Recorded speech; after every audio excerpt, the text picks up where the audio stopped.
madaxweynaha Somaliland Muuse Biixi Cabdi oo wajahaya loolan siyaasadeedkii ugu adkaa abid ay wajahdo xukuumaddiisa ayaa markan waxa uu dawladda Itoobiya uu ka dalbaday inay ku garabsiyaan sidii xisbiga talada haya ee Somaliland mar kale ay ugu guuleysan lahaayeen hogaaminta Somaliland.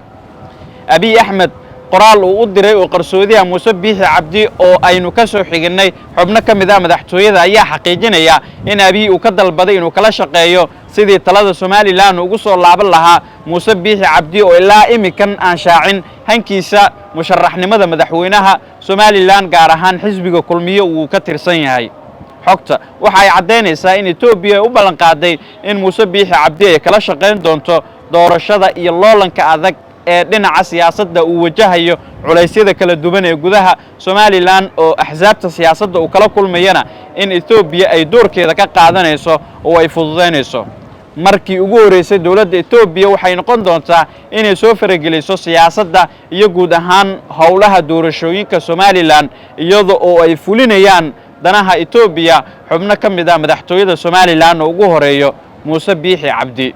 Muuse Itoobiya waxa ay u aragtaa shakhsiga kaliya ee fulin kara danaheeda gaarka ah gaar ahaan hankeeda iyo si la mid ah heshiiska afgaradka uu kol hore uu saxiixay Muuse Biixi Cabdi bilowgii sanadkan 2024 ee carada badan ka dhalatay isla markaana keentay in khilaaf diblomaasiyadeedkii ugu adkaa uu soo kala dhaxgalo dawladaha Soomaaliya iyo Itoobiya.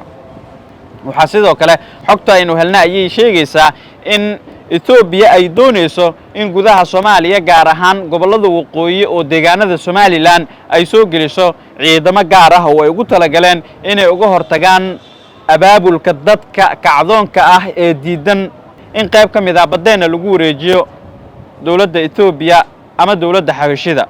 Abiy Ahmed waxa uu diyaariyay ciidamo fara badan oo si awood ah kula wareegi doono dhul xeebeedka ay Itoobiya kol hore Somaliland ay ka heshay isla markaana ay u saxiixeen hoggaanka Somaliland oo Muuse Biixi Cabdi ka kooyahay. waxa la sheegay in ciidankan ay gudaha Soomaaliya soo gali doonaan inta aan la gaarin bisha November oo Somaliland deegaanadeeda inta ugu badan loo dhaqaaqi doono howlaha doorashada. waxa uu doonayaa Abiy Ahmed in mashquulka dhinaca doorashada ku wajahan Somaliland uga faa'iideysto qorshahanse waxa kala shaqeynaya Muuse Biixi Cabdi oo markan u muuqanaya in danihii Itoobiya uu hirgelinayay ay Itoobiya markan u fududeynayso qorshayaal badan oo uu damacsan yahay. meeshii ugu adkeed ayuu gaaray xiriirka ka dhaxeeya Djibouti iyo Somaliland oo ahaa xiriir iyo garab saaxiibtinimo midkii ugu dhawaa oo ay lahaayeen sanadihii dambe. balse waxa la sheegayaa in qorshahan uu ka dambeeyay Abiy Ahmed oo ka soo dhaxalay Muuse Biixi Cabdi isla markaana cadow ku tilmaamay madaxweynaha dalka Djibouti Ismaaciil Cumar Geelle. waxay keentay in labadii xafiis ee Hargeysa iyo Djibouti albaabada la isugu xiro isla markaana xiriirkii labada dhinac uu go'o. wuxuu samarayaa xiriirkooda meeshii ugu adkeed abid.